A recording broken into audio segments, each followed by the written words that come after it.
Hey, before we get started with this episode, we actually wanted to let you know about something that Consulting for Contractors is really excited to be offering. If you've ever wondered what it would actually be like to get coaching from C4C, there's a way to experience it without jumping all the way in.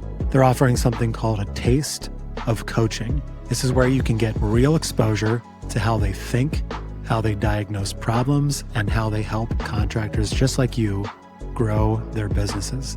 It's not a course. This is actual coaching. We're going to tell you more about this later in the episode, but you can check it out anytime using the link in the show notes or the video description. You learn with a lot of bumps and bruises. I can remember a builder meeting me in the parking lot where our shop was and screaming at me, telling me that I had to pay a commercial caulker $11,000 to caulk the exterior windows on a new house that we bid, and we got the job for him. And that was an education that cost me $11,000. I'll never forget that. Mm-hmm. I guess I didn't know that it was under my scope of work in the drawings. So, it's constantly learning, and it has been for over 30 years. And it's just like the ones you learn really quickly, the ones that you want to work with and the ones you don't. How about that? Welcome back to Success Beyond the Brush. Working with general contractors can be one of the most frustrating parts of running a paint business. Slow payments, compressed schedules, scope creep, messy job sites. A lot of contractors have been burned and really decided it's just not worth it. But is that always true?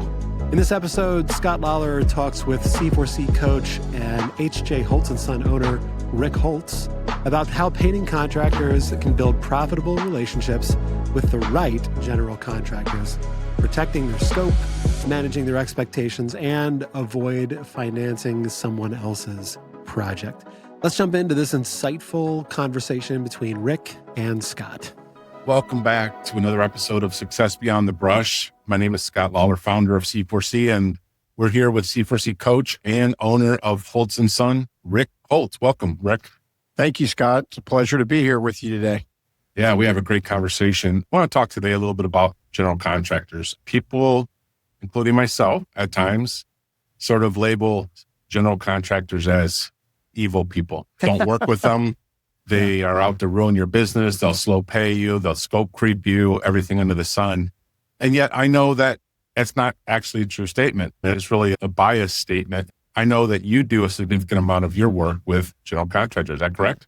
Yeah, we sure do. Yeah.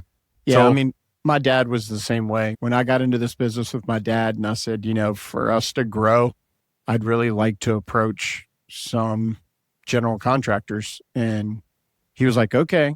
He was like, you can do that, but they're going to be slow to pay. You're not going to make any money. They're super demanding. They're going to ruin your work. And I was like, oh my gosh. yeah. Other than that, it sounds like a great idea. Yeah. So other than, rather than make me run, it kind of challenged me. I was at that mindset where it was like, I'm going to prove that we can do this differently. So that's how it started. Yeah. Not to mention the story is their schedules are always a disaster. They can't predict anything and they're always going to make you rush. I always say if I could do business over, I'd be a concrete guy because you're the first one in. So they're on time and on budget. By the time they get the painters, they're over budget and they're behind schedule. So they think somehow that's our problem. I always say I want to be a floor contractor and do the hardwood floors because nobody else can be in the house when you're doing the floors, right? But when you're painting and you have a circular saw beside you and a plumber's coming in and out of the bathroom and an electrician is trying to work on the lights in the ceiling, you should be able to, knock it out of the park and give them a beautiful paint job. Yeah.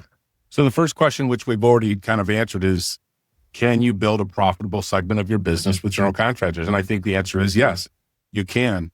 Just for our conversation, Rick, would you consider remodelers a general contractor, or is there a differentiation between maybe a home builder? Today, we're going to focus our conversation, by the way, on residential. Yeah. Another podcast, I'll talk more on the commercial side, but for today, residential, is there a difference between a home builder and a remodeler in your world? No, not really. I mean, they're all contractors that we're working for that are managing multiple trades in a space, and we're one of the trades. So, and it's usually in a home. It could be a new home. It could be an addition. It could be a bathroom. It could be, the the whole inside of an existing house. So, I mean, no, I don't really see a difference in it, honestly. Yeah. So what is the most important aspect in your mind of the relationship between you as a sub-trade and a general contractor? Well, I think the most important is trust. You can trust that they're going to understand that you have to look after your best interest and that you're also going to make them look as good as possible, right? I mean, if they set you up for failure, then you can't make them look good. And I think, you have to have some of these honest conversations with these folks because you don't want the relationship to turn adversarial because then nobody wins. Yeah, great comment. All right, let's start with how do you find them? How do you develop relationships and how do you how do you set out to find some GCs to work with? Well, for us, my dad did a lot of residential. He did all residential repaint. So we worked in a lot of affluent neighborhoods and I would see contractors adding on to these homes where we were working or remodeling them. And so you'd see their signs, you'd start to see them anywhere. And I would just approach them. I would always say, hey, who's painting for you? I'd love to give you a price. I'd love to see if we could work together. Because for me, it wasn't that I wanted to necessarily, my goal wasn't necessarily to build a business, a segment of business with general contractors. It was to saturate the geographical area. And I saw that they were doing something that needed painting. And I was like, if I'm already in this neighborhood and I want to be in this neighborhood, I've got to work with these guys too, because I don't want them bringing another painter in this neighborhood. So that's how it kind of started for me. And then, most of them would have signs. I'd make calls. I'd do, a lot of that sort of stuff. Now, by the time I'd see a sign, it was too late normally because they've already got a painter selected for the job, got a budget and all that. But you start seeing the same names in these areas where you're working and you just knock on their door and you keep calling and you keep bidding. And, it's not an immediate kind of thing. It's really planting seeds and keep watering it and hoping it gets some sunshine and eventually it'll pay off. So in fact, in a weird way, you were trying to protect your territory. You didn't want to see another painter in your marketplace, so to speak. That was one of your thoughts. Yeah, because in residential repainting, there's a segment of maintenance painting that's reoccurs over and over again. And, I wanted these homeowners, when they thought about painting, to always think of Holtz. And it didn't matter whether a builder was working at their house or somebody was just renovating their powder room. I wanted us to be the company in there working for that homeowner. So yeah, I wanted to saturate a geographical area for sure. But I also was thinking about having work to do when homeowners didn't want us in their home around the holidays, during the winter. I saw that as another opportunity to keep our employees working year round. So it was a segment of the market that wasn't necessarily sensitive to things like the holidays. Interior work, of course, wasn't sensitive to weather. So it was a way to sort of even out your peaks and valleys of your year. Absolutely. Yeah. Always trying to figure out a way to keep the company going 12 months out of the year because the bills come 12 months out of the year, and I don't like to lay people off. I want to keep people working year round so that I can keep good people year in and year out. And anything you can do, commercial work would be another one, but I saw this as sort of another segment of business, like I said, to keep the guys working for sure. Yeah. So as you started to develop some of these relationships, did you start getting a little education on the ones that maybe weren't so great? Or how did you learn how to manage the relationships early on? You learn with a lot of bumps and bruises. I can remember a builder meeting me in the parking lot where our shop was and screaming at me, telling me that I had to pay a commercial caulker $11,000 to caulk the exterior windows on a new house that we bid, and we got the job for him. And that was an education that cost me $11,000. I'll never forget that. Mm-hmm. And I guess I didn't know that it was under my scope of work in the drawings. So, it's constantly learning, and it has been for over 30 years. And it's just like the ones you learn really quickly the ones that you want to work with and the ones you don't. How about that? Sure. So today, or over the last 30 years, have you had a plan to consistently search out new general contractors that you would add to your portfolio? Yes and no. I find out about new ones through homeowners and through designers that we work for. And so I have learned of some new ones. I have a contractor this year that we're going to do one project with, and they just approved another one last week that we've never worked with before. So that'll be an interesting, it's always interesting the first time because you don't know, are they going to give you time to do a good job? Are they going to rush you? Are they going to compress the schedule, but tell you that that move-in date's still the move-in date and you don't have any more time? Those are some of the drawbacks of being the painting contractor, I think. So we'll see how it goes. And you can't be afraid to say, I'm not interested in working with you anymore. Sure. Really, you can't. Yeah. So is there a way that you would vet a new relationship? How do you determine that you're going to even give them a bid or want to work with them? Is there anything that you do in advance, or is it just like, we'll do it once? And I want to see some time? consistency. I want to see that they've been on some projects. I want a designer to tell me that they've worked with them before and they've done a good job. I also want to see if I have a good friend. Well, we're good, like work friends, who does hardwood floor refinishing. And I would ask him, hey, have you worked for this person before? I'll ask some subcontractors, maybe an electrical contractor that I know, because I know several of them. I'll ask them about these people. How are they? How are they to work with? How are they to pay? Do they pay you promptly or do they not? Because at the end of the day, that's the hard part. A lot of these jobs you're putting a lot of resources in, and you don't want to have to wait 60 days to get those resources back, because you're going to feel it eventually. It's going to catch up with you. So contractors that treat you well, pay you pretty promptly within, 14 days. That's awesome. If you can find people like that, go for it. We'll talk about money a little bit later, which is a good comment. So as you're vetting this new contractor, talking to other trades that talking to designers, what are some things that you're looking for? You already said one, which is terms, or, how quickly they get paid. Yeah. What are some other things you're looking for? What are some non-negotiables? And what is the gray area that sometimes we have to deal with some not perfect circumstances if we want to work in this area? Communication. Does this builder communicate well? Are they going to tell you ahead of time when they anticipate something being ready? And is it going to be ready? Or are they calling you the day before saying, hey, you've got 3 days to get the drywall primed in this house, and you didn't even know until 3 days before, and you can't mobilize that fast. And so, if they're giving you windows of opportunity and they're telling you at the last minute, those are not good. So I want to find that out. I'm going to drive by the job site myself a lot of times, and I'm going to look at the cleanliness of it. Does it look organized? Are there people on site?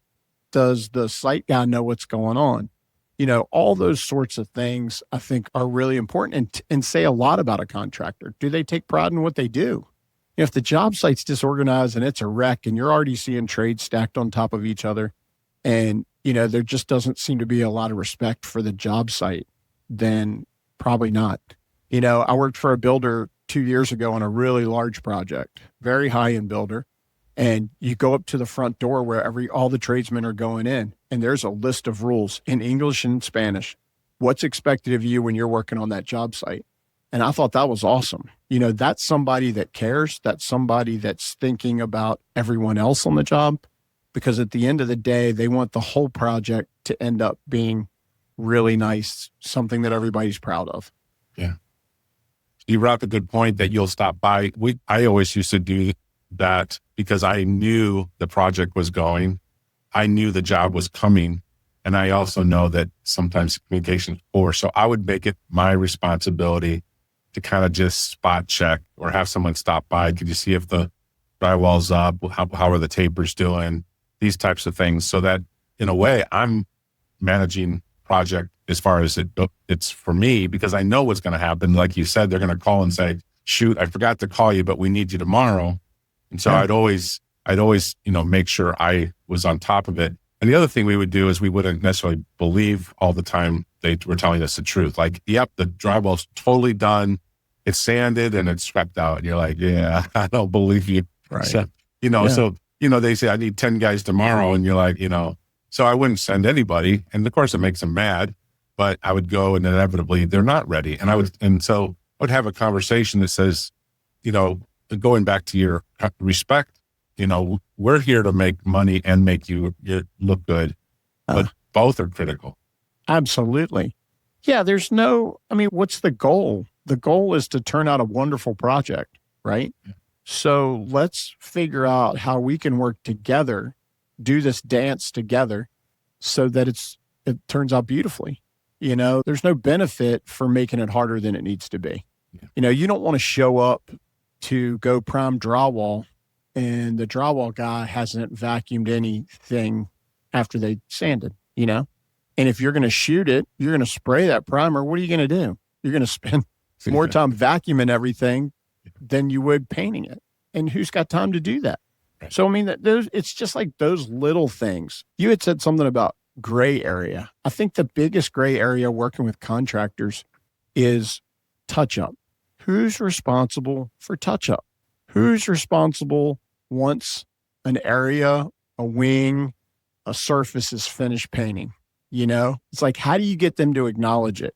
We have finished in here. Anything that's done in here from now on, if we have to come back, you're going to pay me for it, And a lot of times they're rushing, they're pushing you through, and your folks on site are taking care of things just because they want to get it done. And then when you want to get reimbursed for it, then all of a sudden it's a question and it's a problem. And they've already got the work. That's the hardest thing that's like one of the hardest things for me working with contractors. But I also feel like that's a major area that you need your team to be trained in. So speak a little more about that.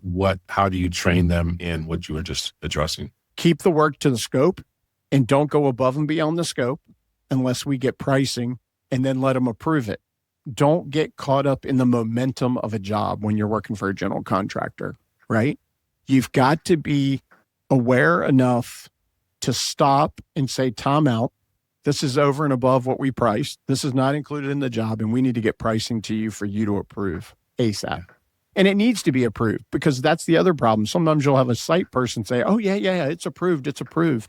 But then, 30 days later, when the invoice is getting read by somebody who maybe it was the estimator or a project manager that's not on site every day, they're like, wait a minute, we didn't approve this. Why are you charging us for this? And then it's a he said, she said.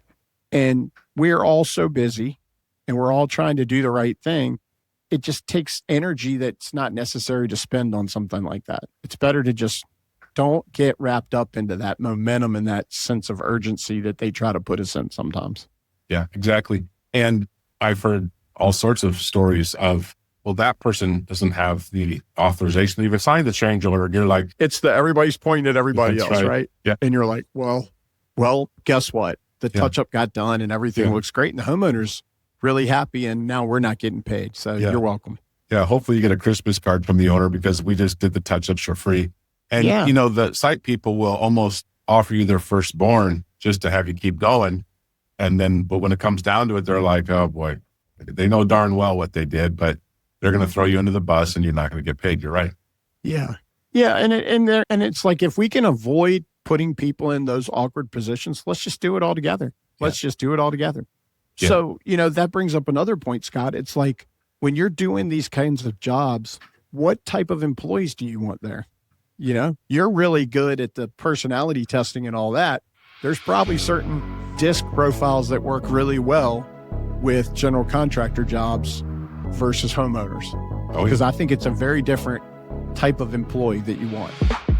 Well, we are about halfway through our episode with Scott and Rick today. If you've been listening to Success Beyond the Brush and thinking to yourself, I know what to do, I just don't know how to actually implement it, then this is for you. Right now, Consulting for Contractors is offering a taste of coaching. You can reserve your spot with either Scott or Rick. This is not a course. This is real coaching. It's going to start with a focused business discovery process. where your coach understands exactly where you are, where you want to go, and what's currently holding you back. From there, Scott and Rick are going to build a personalized KPI scorecard and roadmap for your business so you're not guessing anymore. You know exactly what numbers matter and what actions to take next. You'll also get one-on-one coaching sessions over Zoom, plus access to a live mastermind with other contractors, basically giving you a built-in advisory board. It's offered at a nearly 50% discounted rate compared to their premium coaching program. And spots are limited, so you can go through the experience, get real value out of this, and then decide if you want to continue. There's no contracts and no pressure.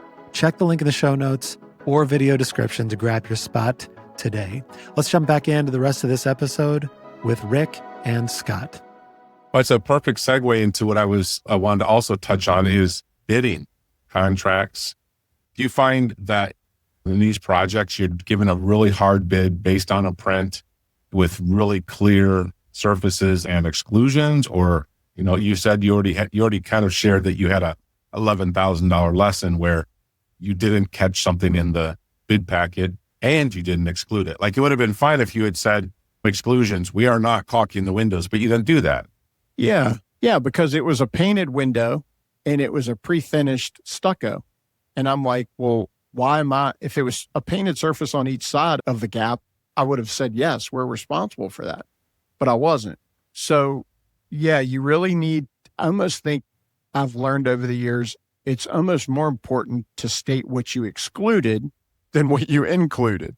And I think it's just as important because I think as estimators, we're looking at these drawings, they're cumbersome, they take a lot of time, and you want to be done because you got two more to look at or something like that if you're an estimator. And you tend to, I think, try to hurry through them without rushing. But I do think exclusions are as important as inclusions, as what is included, for sure.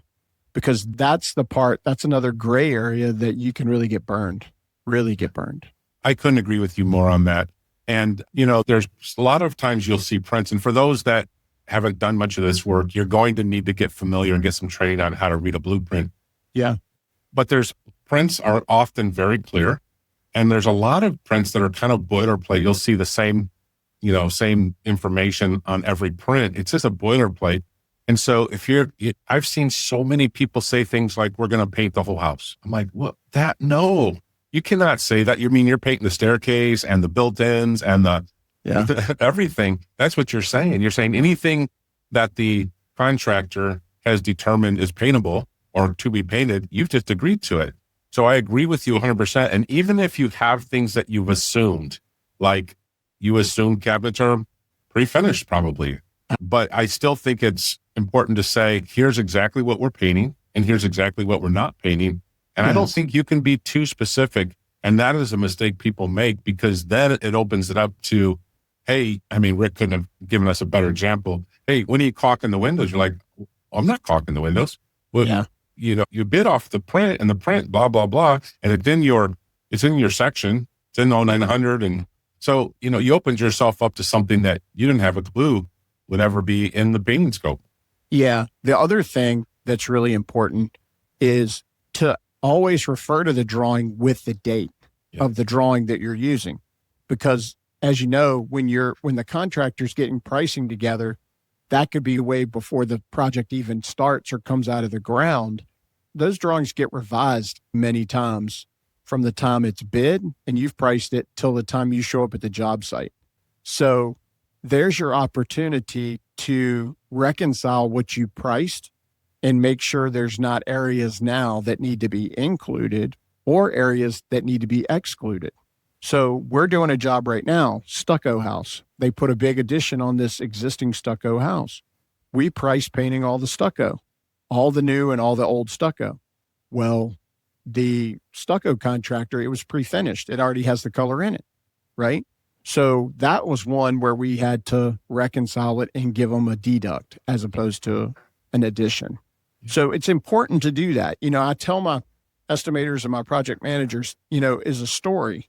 So we started this estimate, the story said this, but the story's evolved since then. So we need to see where we are now, because there's been many times where projects have, grown in scope and we didn't catch it, and people get work for free sometimes, unfortunately. And we don't want that to happen. Yeah. To your point about having the right people and understanding the scope and not getting emotional about doing things that aren't in the scope. How many times have you looked at a print? It was very basic. You bid it, and then the house got built. And you show up and there's like an insane amount of wainscoting or some kind of molding or ground molding or whatever. And you're like, this wasn't anywhere in the original print. It just got like creative because a designer got involved. The next thing you know, carpenters, puking on the house, and you're supposed to fill holes, caulk, and paint everything. And it's not even close to what you bid. Yeah, because a lot of these high-end contractors are working for very influential people that have deep pockets, and they can design as they go. Mm-hmm. So, you bid a job, and that's the basic job. But as they start seeing it evolve and being built out of the ground, they come up with new ideas and they add things. So, yeah, I mean, it takes a lot of energy. It really does. And that's why we do a segment of our business as that, but we don't do all of our painting is not working for contractors. I don't think I could do it. Absolutely. So let's talk a little bit about project management, or how you manage these types of projects. How do you manage the on-site or the GC or the site super? And what kind of personnel do you find that you place on these jobs? Are all your people interchangeable, or do you have certain people that do better in this sort of job than others? And how do you manage scope creep and schedule? And, hey, I need you to accelerate schedule. I need you to triple the crew size. How do you manage all that from the, your management level and then also on site? Well, from the management level, you need somebody that is detail oriented, has a good relationship with the estimator in your company, so that he or she really knows what the scope of work was that was bid. Okay. Because that's another issue we've had. Like, you have a scope of work based on the drawings, and if a designer's involved and all of a sudden you get a finish schedule, the finish schedule is all of a sudden telling you finishes on surfaces that are not in the estimate. So you've got to compare the two to make sure that they're similar. You don't want something on the finish schedule that's not a surface that was on the drawing. So you need a project manager that can really keep up with that.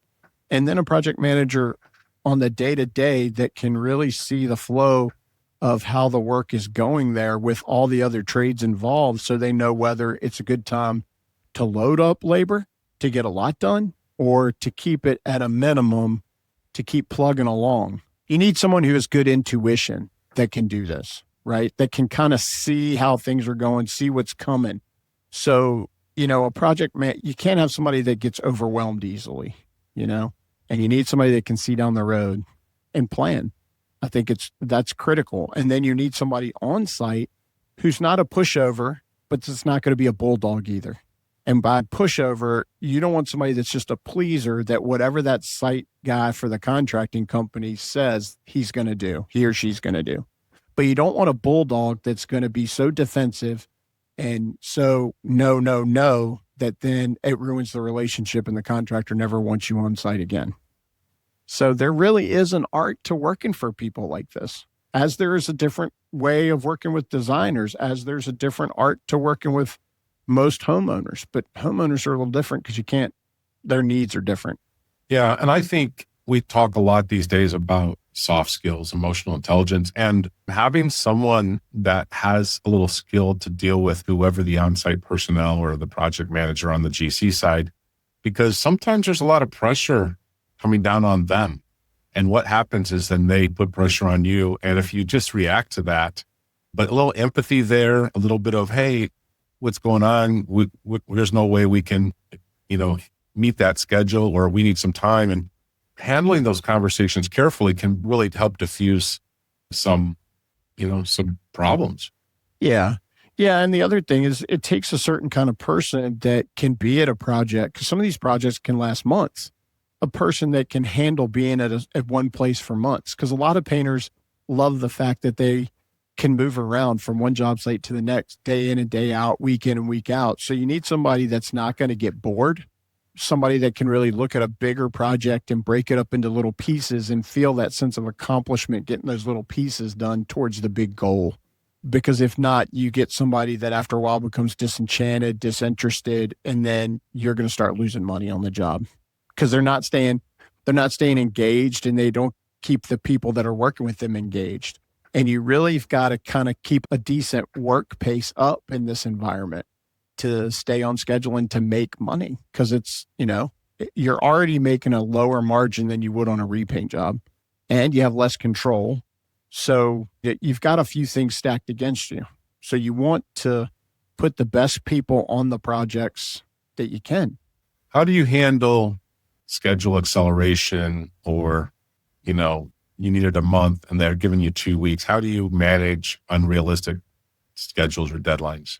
I think the best way to handle it is to have a conversation and say that's not possible. And there's been times when I said, we have a big crew. People always say, oh, y'all are so busy. And yeah, we stay busy. I said, but we have a big crew. And if you're going to accelerate it, I'm happy to try to still do the best I can with your deadline, but I'm going to need to see if you can get permission for overtime to pay us, reimburse us for overtime. We did that. We've done that this past month. I don't like a lot of overtime if I don't need it, but we can get 7 to 10 people working on a Saturday, and we can make a big difference, especially when other trades aren't there. So if we can get a general contractor to approve that when the schedule gets a little wonky, I'm happy to work with them. But it's got to be a win-win, right? We can get a lot done for you, so you win, but you've got to pay us that little bit of extra that it's going to cost us for overtime so that we can win. Back to the conversation we were having about managing the on-site management. I was involved with a $500,000 paint job in Chicago. It was a conversion of an old school to apartments, and they had hired it was a hired gun, and he had incentives to get that job done. And he was a very intimidating person, and he would intimidate you with his words, and then he would raise his intensity, and then he would slam doors and, drop notebooks on the table real forcefully. And he just intimidated all the trades. And I just stood my ground. And it was interesting how we got to the point where we had a relationship of respect. And it was like, I want to help you be successful. So let's just focus our energy on that. And at the end of that job, he thanked me and expressed that without my direct involvement, he couldn't have imagined the scope getting done. So, but again, a younger person. But you probably taught him a lesson too, Scott. You probably taught him that some of those techniques weren't as effective as he thought they were, right? Because they didn't work with you. And he still achieved success. So good for you for teaching him that. Yeah. But younger people can be intimidated and get sucked into doing things that are not required or reasonable just because they're afraid or because someone is just, overpowering them. And I think if you can get on that level playing field of, hey, we both have the same goal here. Yeah. Let's just work up to that end. It could be really successful. Yeah. And to speak to what you just said about having somebody that's young and can be intimidated, what you need to do is you need to have a project manager that's not going to leave them out there on an island. Yeah. You need to make them feel like they're really supported. We have a very young crew leader that's doing a job 2 hours away from Richmond, and he's killing it. He's doing a great job, but they go see him regularly, and he knows the project manager and my operations manager have his back. And that makes a big difference. When the schedule got accelerated, they got him more people. When he needs things to be successful, they listen to him. And I think that's important because as that stress builds on site and he feels that support behind him, it helps deflate some of that. And I think that's super important. We can't just say, oh, that's tough luck. That's just the way this job is, and let them get all stressed out. It's just not the way you treat people. Pedal harder. Just, you're fine. I'm busy. I can't help you. But just learn to, in fact, support them and show up and let them know that you're really on the team is very powerful. Absolutely. I mean, these jobs require more supervision, and they require, as we used to call it, it requires collar shirts to be on the job site more. That's what we call supervisors, or somebody that's not on a job site, not clocking into an hourly kind of thing, is those types of people. And you need to know that going in, that it's going to take more management power to get these types of jobs done. The bigger ones, if you're doing a bathroom remodel, no. or even a kitchen remodel, sometimes no. But these bigger jobs that are, months of work, absolutely. Yeah. Do you have any advice or tricks or tools that you use that help people? I'm talking about your painting team, not get overwhelmed by the size. So I think there's probably times where you have jobs that are 1,000 or more hours in length. And how do we manage, breaking that down into usable pieces so that we don't, get to the end of our time and say, hey, we're only halfway done and have another 50%. Break it up into smaller pieces in smaller segments of time. That's the best way to do it. And a lot of times as managing the project, we will not even talk about other parts of the house until they've finished other parts. You know what I mean? It's like, let's not talk about the kitchen if we're not going to get down to the kitchen for 2 months. Or let's not talk about the first floor if we're not going to get down there for another 2 weeks. I don't want you to even think about it. And I'll tell the guy on site, don't talk to him about it. If y'all have questions, talk to the project manager. We want to work on samples or colors so that when we get down there, we're ready. But I need him to focus. We need him to focus, him and his team to focus on the third floor. He's got 2 weeks to do it. And that's what he's thinking about is the next 2 weeks in that third floor. But you've got to sort of segment it that way, because if you don't, you're right. A job can drag on and all of a sudden you've eaten up 75% of your hours and you're not even halfway done. And that's scary, really scary. Yeah. Well said. As we kind of wrap up this conversation, I did want to talk a little bit about getting paid. How do you, manage the getting paid part or set that expectation, or, are there people you won't work for because they don't pay you quick enough? How do you manage your cash flow when you're doing these types of jobs?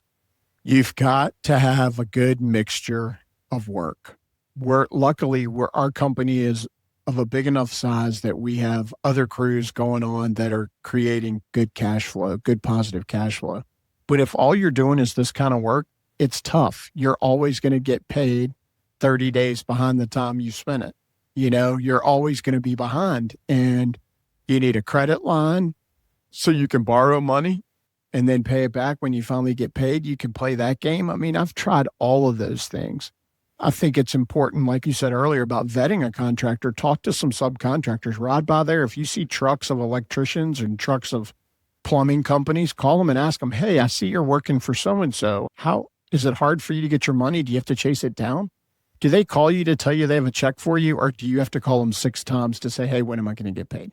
There's a big difference there.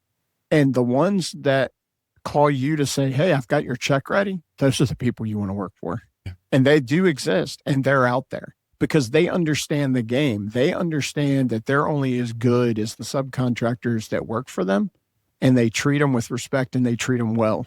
I think everybody can have a bad job, but just like employees, sometimes they need to go.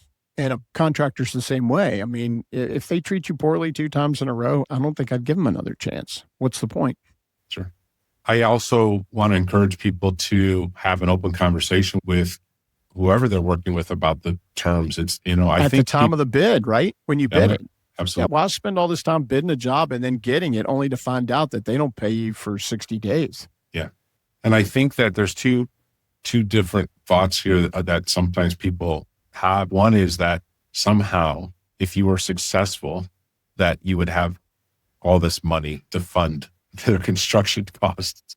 And that's just nonsense. I mean, that's just, tell me one vendor you have, tell me one bill you pay that they just say, pay me whenever you feel like it. It's just not the way the world works, but somehow you think you should be better than everyone else and you should have, $1 million in the bank. Yeah. The one that gets me the most, this is the one that we're talking about payment that I can't stand, is when you call them to ask them when you're going to be paid and they tell you, well, the owner hasn't paid us yet. And it's like, wait a minute. If I knew I was waiting for the owner to pay somebody, I should have just had my contract with the owner, right? But my contract is with you, who is the contractor. And I've done the work and I've invoiced the work and it's done to your satisfaction. You should be paying me. But they say, well, the owner hasn't paid us yet. And I'm like, oh my God, I can't take that. Yeah. Yeah. So understanding that it's okay to talk money And then make sure you understand the procedures so that you don't miss a payment or draw cut off. Yes. If they're doing AIA contracts or something like that, you definitely want to know how to do that. So I would always encourage the question of, where do I send this? Because sometimes you send it to the wrong person and they don't care. And next thing you know, you miss your cutoff. When's the cutoff? And then what are the terms? And you mentioned of 14 days just randomly today. It's okay to request a different term. And some people will honor that, or they just say, that's what you asked for, so they'll abide by it. We used to start putting it in there for commercial projects, 21, net 21. Why did I come up with that? I don't know. We just started saying it. Something unique. And the reason why we said it is we were hoping then that we would get paid in 30. That was why. And it was just an arbitrary number that we started putting in our agreements, but understanding what the terms are, and they're valid, right? I mean, builder's doing $1 million project. They might not be liquid for $100,000. They do need to get the owner to pay them first. But like you said, Rick, you shouldn't be in the place of having to finance someone else's home. So understanding that process. To your point too, Scott, none of it should be a surprise, right? Ask the right questions at the beginning, set the expectation at the beginning so that you're not surprised when you submit that first bill and 30 days after the bill, you still haven't been paid, right? It shouldn't be a surprise. So if you decide you want to work for them, you do it because you know what their terms are and you're okay with it. So if you're going to do some of this work, it's either a line of credit, like Rick said, if you have the capacity and the ability to do that. Otherwise, you're going to need some retained earnings to fund this. And I would say start small. Don't go start with a $300,000 paint job. Start with a, $20,000 remodeling paint job that you can cash flow, and work your way up to the big time. If you're needing, $300,000-$400,000 to float your receivables, which a lot of people have that kind of receivable out there easily, then wait till you're ready. Yeah, for sure. Yep. So overall, you feel good about working with generals, and you will continue to do this when they fit. I don't like stereotyping anybody. I don't think it's right to stereotype general contractors, because there are good people that do general contracting. They build houses, that renovate houses, that remodel bathrooms, there are, and they're out there. It's just a matter of finding them, and I think it's a great segment of business if you can find a good group of people that you respect and that respect your company. Great conversation. Rick, I appreciate your time. I think this has been helpful to people that are either timid about, working with GCs, or have had some bad experiences and just avoid them altogether. It's not a bad place to drive some revenue. And like you said, not necessarily the best thing to put all your eggs in, but definitely should be considered for one of your revenue flows. Yes, I agree 100%. Yeah, great conversation, Scott. Thank you. Yeah, thanks. Talk to you next time, Rick. Thanks again for listening to this episode of Success Beyond the Brush. Working with general contractors does not have to mean losing control of your schedule or your scope or your cash flow. As Scott and Rick discussed, the key is knowing how to vet the right relationships, set clear expectations, protect your pricing, and support your team on the job site. If you found this conversation helpful, make sure to subscribe, share this episode with another contractor, and leave a review whenever you listen. For more information, links and resources, ways to connect with consulting for contractors, and lots more, check the show notes or video description. Thanks again so much for listening to Success Beyond the Brush.